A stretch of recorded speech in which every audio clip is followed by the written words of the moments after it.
2 মে 2011 রাত 2টোর সময় আমেরিকার নেভি সিলস লাদেনের ঘরে ঢুকে লাদেনকে হত্যা করে। আর তার কয়েক ঘন্টার মধ্যেই আমেরিকার নেভি সিলস তার ডেড বডিকে আরব সাগরের মাঝে নিয়ে এসে বাক্সে ঢুকিয়ে সমুদ্রের মাঝে ফেলে দেয়।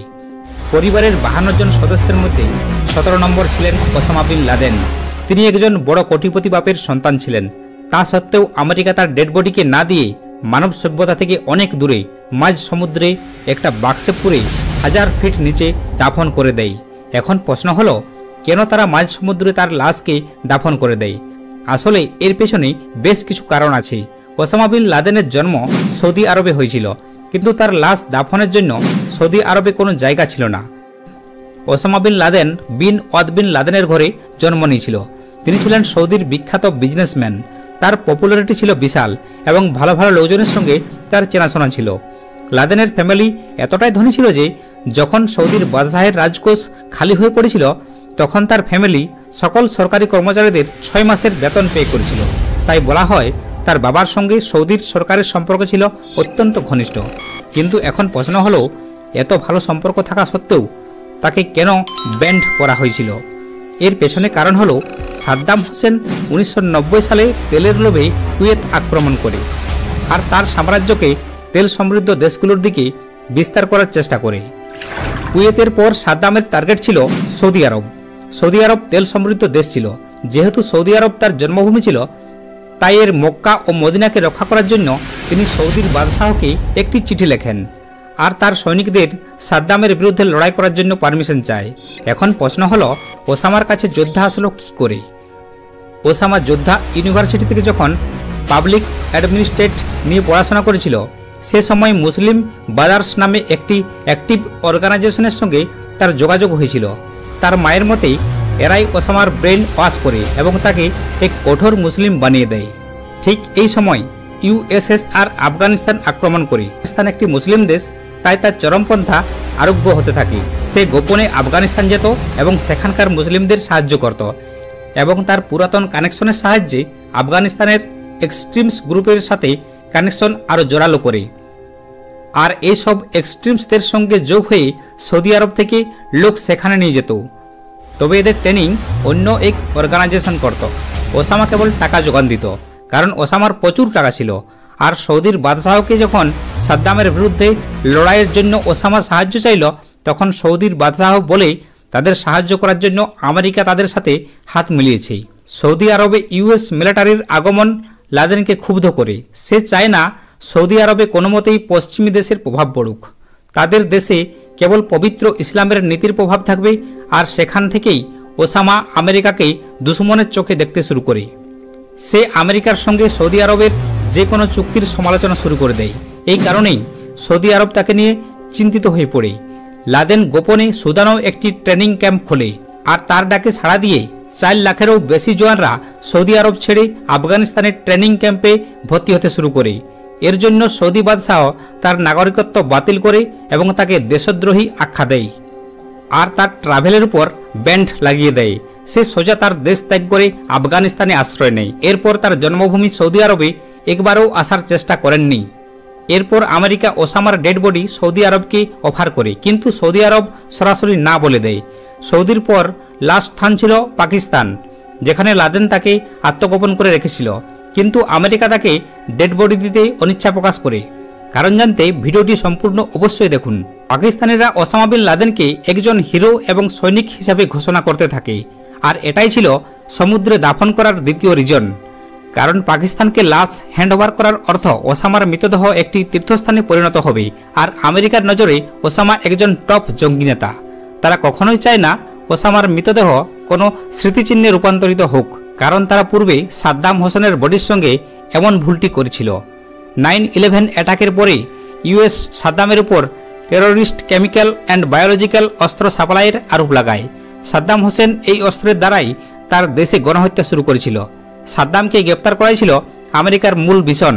এই কারণে আমেরিকা এয়ার ট্র্যাক লঞ্চ করে সাদ্দামকে গ্রেপ্তার করে। এরপর ইরাকের নতুন সরকার সাদ্দাম হোসেনের উপর কোর্ট কেস শুরু করে দেয়। 2006 সালে তার ফাঁসির রায় ঘোষণা করা হয়। আমেরিকা থেকে ফাঁসি দেওয়ার জন্য নিজের দেশ ইরাকে নিয়ে চলে আসে। ফাঁসি দেওয়ার পর তার মৃতদেহকে টিকরিকে দাফন করা হয়, কিন্তু এই সময় টিকরিকে 4 দিনের জন্য কারফিউ চলছিল। তারপর লাখো জনগণ তাকে সাপোর্ট করে প্রতিবাদ শুরু করে দেয়। এরপরেই সাদ্দামের কবরস্থান কঠোর ইসলামিকদের কাছে তীর্থস্থানে পরিণত হয়। শুধু সাদ্দাম হোসেন নয়, স্ট্যালিন একজন সার্বভৌম ইরাকের স্বৈরাচারী শাসক ছিল। তার 30 বছর শাসনে সোভিয়েত ইউনিয়নের প্রায় 9 মিলিয়ন মানুষকে হত্যা করে, কিন্তু 1953 সালে যখন তার মৃত্যু হয় তখন লাখো জনগণ তার অন্তিম সংস্কারের জন্য জড়ো হয় এবং সকলের চোখে জল এবং তাকে দেখার জন্য 1000-এরও বেশি মানুষ পদতলিত হয়ে মারা যায়। তাকে দেশের মহান লিডারের আখ্যা দিয়ে লেনিনের পাশেই একটি কফিনে দাফন করা হয়। কিন্তু 1961 সালে লেনিনের মসিয়ান থেকে তার মৃতদেহকে সরিয়ে দেওয়া হয়, কারণ 1956 সালে কমিউনিস্ট পার্টির সেক্রেটারি নিশিতা কুসেচিভ স্ট্যালিনের বিরোধিতা করে তার বিরুদ্ধেই বক্তৃতা শুরু করে দেয়। স্ট্যালিনের নৃশংসতা গোপনে প্রচার শুরু করে দেয়, আর তার 5 বছর পর স্ট্যালিনের মৃতদেহকে লেনিনের মৃতদেহ থেকে সরিয়ে ক্যামলিন মেট্রোপলিস নামক স্থানে এই গাছের নিচে দাফন করা হয়। কিন্তু এই সময় সেখানে তার কোনো ফেনেরা উপস্থিত ছিল না, কারণ স্ট্যালিনকে নিয়ে মানুষের মনে এক ঘৃণা জন্মায়। আমরা জানি এডলফ হিটলার 6 মিলিয়ন ইহুদির হত্যাকারী। তার মৃত্যু বিল্ডিংয়ের ব্যাংকারের ভিতর হয়। রাশিয়ান সেনারা ব্যাংকারের ভিতর প্রবেশ করতেই জার্মানিরা আত্মসমর্পণ করে এবং তারপর হিটলারের মৃতদেহের আর কোনো সন্ধান পাওয়া যায়নি।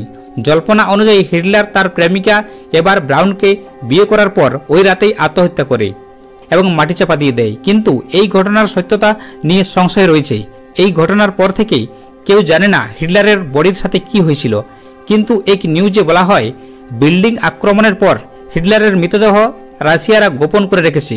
1986 সালে সোভিয়েত কেজিএভরা তার মৃতদেহকে আগুনে পুড়িয়ে ছাই করে রেখেছিল, কারণ হিটলারের মৃতদেহকে কবর দিলে তার কবরস্থান ফ্যাসিবাদী সমর্থকদের কাছে উপাসনালয় হয়ে যেত। সুতরাং ইতিহাসের কথা মাথায় রেখেই আমেরিকান সেনারা ওসামা বিন লাদেনকে সমুদ্রে ফেলার সিদ্ধান্ত নেয়। কিন্তু এখন প্রশ্ন হলো, কেন লাদেনের মৃতদেহকে জ্বালিয়ে দিল না? তাহলে তার কোনো অংশই তো খুঁজে পাওয়া যেত না। আসলে ইসলামে শবদাহ করা নিষিদ্ধ রয়েছে, আর লাদেন ছিল একজন ধর্মপ্রাণ মুসলিম, যদিও আমেরিকার বড় শত্রু ছিল।